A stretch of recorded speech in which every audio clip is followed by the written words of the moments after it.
ভাইরে, মানুষের মতোই অদ্ভুত এলিয়েনটাকে চিনতে পেরেছেন? ওনার নাম হল শুভেন্দু অধিকারী, ভারতের নবনির্বাচিত মুখ্যমন্ত্রী। দুঃখিত, মাফ করবেন, মুখ্যমন্ত্রী। এই এলিয়েন ক্ষমতায় বসার পরদিন থেকেই পশ্চিমবঙ্গের মুসলিম ভাই বোনদের প্রতি অবিচার শুরু হয়ে গেছে।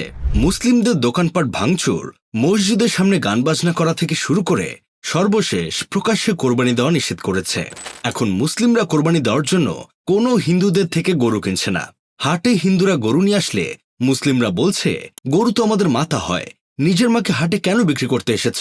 খেলা এখন পুরো জমে গেছে। পশ্চিমবঙ্গের হিন্দুরাই এখন শুভেন্দুর বিরুদ্ধে আন্দোলন করছে। এজন্যই বিশিষ্ট শিল্পী খায়রুল বাশার বলেছেন, এত ফাল পারিস না, পালাইবার জায়গা পাবি না। মমতা দিদি যখন ক্ষমতা ছিল তখন দেখেছি পশ্চিমবঙ্গে হিন্দু মুসলিম মিলেমিশেই বসবাস করছে, কেউ কারো পেটে লাথি দেয়নি, যে যার ধর্ম পালন করেছে। অথচ এই এলিয়েনের উস্কানিতেই আজকের এই পরিস্থিতি। আজকের এই ভিডিওতে আমরা জানব কোরবানির ঈদ নিয়ে কিছু মানুষের চুলকানি, আধুনিক মুসলিমদের কোরবানি নিয়ে ফুটানি, আর কোরবানি ঈদের পর আশেপাশের পরিবেশ নিয়ে।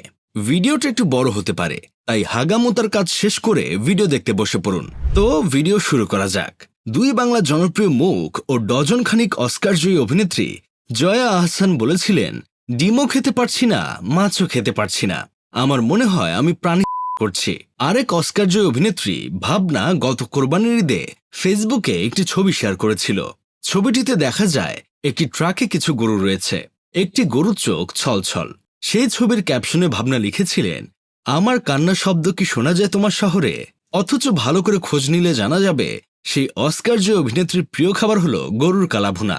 প্রতিবার কোরবানির ঈদ আসলেই আমাদের দেশের কিছু আল্ট্রা মডার্ন মানুষদের চুলকানি শুরু হয়ে যায়। তাদের মতে কোরবানির ঈদ মানে বোবা প্রাণীদের প্রতি অবিচার করা। হঠাৎ করে তাদের গরুর প্রতি তীব্র ভালোবাসা উতলে ওঠে, অথচ তাদের বাবা মায়ের প্রতি কোনো ভালোবাসা নেই। বাবা মাকে পাঠিয়ে দিয়েছে বৃদ্ধাশ্রমে। দোষ শুধু আল্ট্রা মডার্ন মানুষদের না, দোষ আমাদের মতো সাধারণ মানুষদেরও আছে। আপনারা একটা জিনিস কখনো খেয়াল করে দেখেছেন? কোরবানির ঈদ আসলে মানুষ গরু কেনার চেয়ে বেশি উতলা হয়ে যায় ফ্রিজ কেনার জন্য। কোরবানি দেওয়ার আগেই কোরবানির মাংস রাখার একটা পূর্ব প্রস্তুতি। কোরবানি এসেছে আল্লাহর নামে ত্যাগ শেখাতে, আর মানুষ ব্যস্ত সাইজ অনুযায়ী মাংস গুছিয়ে ফ্রিজের তাক সাজাতে। এসব দেখলে মনে হয় এ যেন কোরবানির ঈদ না, এ যেন ফ্রিজ ফেস্টিভ্যাল চলছে। আমাদের এই দেশে অনেক আধুনিক নামমাত্র মুসলিম আছে যারা কিনা আল্লাহকে খুশি করার জন্য কোরবানি দেয় না। ওরা মূলত কোরবানি দেয় সমাজে নিজেদের ক্ষমতা ও ফুটানি দেখানোর জন্য। আমার জীবনের একটা অভিজ্ঞতাই বলি। আমার এক সহকর্মী হঠাৎ করেই আমার কাছে 50,000 টাকা ধার চাইলেন। তার কাছে লাখখানেক টাকা আছে, কিন্তু সেই টাকা দিয়ে নাকি বড় গরু কেনা সম্ভব নয়, আর সমাজকে দেখানোর জন্য বড় গরু না হলে ওনার সম্মান থাকবে না। চিন্তা করেন ভাই অবস্থা। কিছু মানুষ কোরবানির মতো পবিত্র একটা জিনিসকে কোন পর্যায়ে নিয়ে গেছে। আমার মাঝে মধ্যে মনে হয় ওদের বিবেকে কুত্তা এক পা উঁচু করে দিছে। একটা বিষয় লক্ষ্য করলে দেখবেন, আমাদের সমাজে যারা সুদের ব্যবসা করে টাকার পাহাড় জমিয়েছে, কোরবানির ঈদ এলে তারাই হাটের সবচেয়ে বড় গরুটা কিনে আনে। সে নিজেও হয়তো ভালো করেই জানে যে তার এই উপার্জনে কোরবানি কবুল হবে না, তবুও স্রেফ লোক দেখানো ভাবসাব আর মাংস খাওয়ার লোভে সে বাজারের সবচেয়ে বড় গরুটা নিয়ে বাড়ি ফেরে।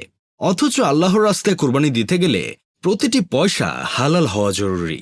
চট্টগ্রামের কিছু কিছু জায়গায় এখনো প্রচলন আছে ছেলেকে বিয়ে করানোর পর ছেলে শ্বশুরবাড়ি থেকে কোরবানির গরু চাওয়া। এটা নাকি ঐতিহ্য।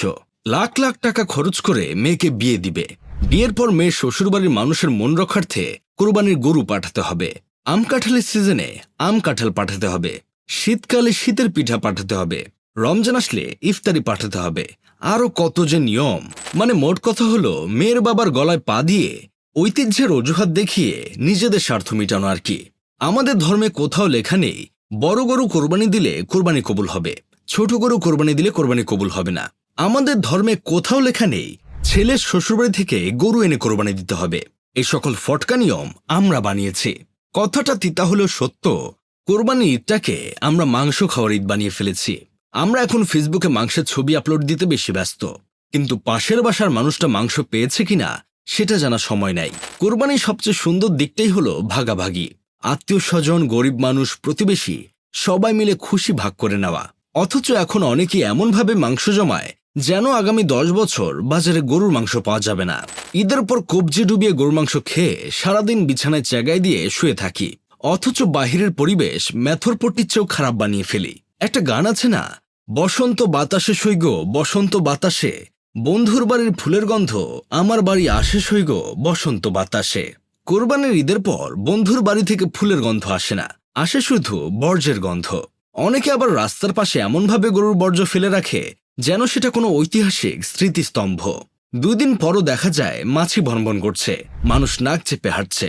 কোরবানি ইবাদত, মানুষের কষ্টের কারণ বানানো না।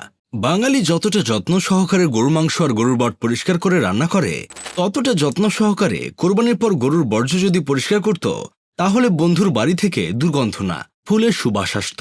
কোরবানির সময় আমরা গরু কেনার আগে এমন ভাব করি যে মনে হয় নিজের ছেলের জন্য পাত্রী দেখতে গেছি। কেউ গরুর গায়ে হাত বুলায় বলে এই গরুর শরীরের মাংসের চেয়ে চর্বি বেশি হবে। আবার কেউ গরুর সাথে সেলফি তুলে এমন ভাব নেয় যেন ছোটবেলার হারানো বন্ধু ফিরে পেয়েছে।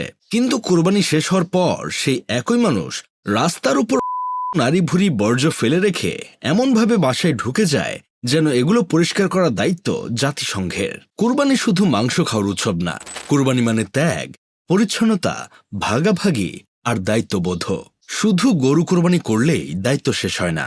রাস্তার সামনে জমে কালো হয়ে থাকলে, ড্রেনের পাশে নারী ভুরি পরে মাছি ভনভন করলে, আর পুরো মহল্লা যদি গন্ধে অজ্ঞান হওয়ার উপক্রম হয়, তাহলে কোরবানির সৌন্দর্যটাই নষ্ট হয়ে যায়।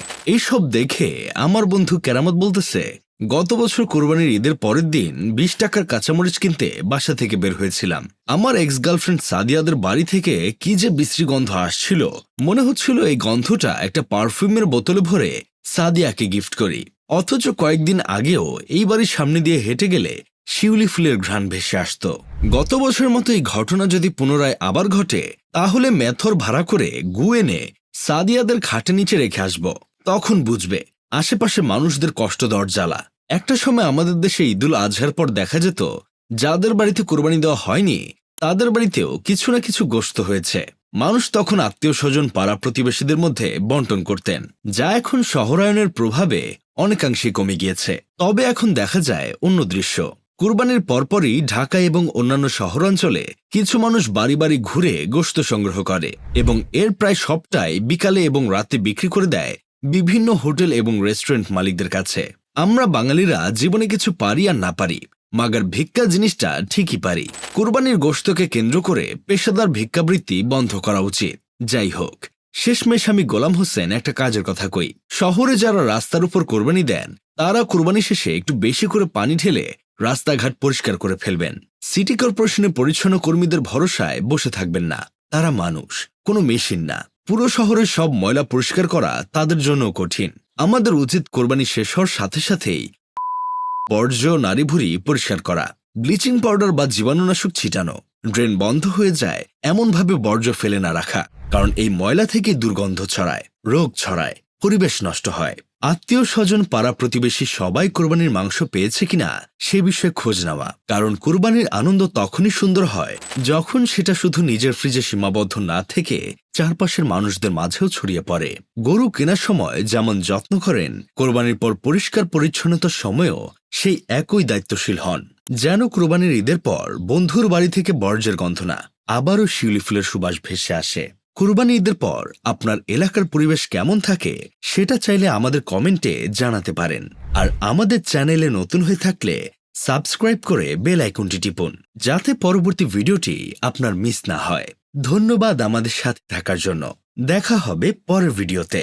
সবাইকে ঈদ মোবারক।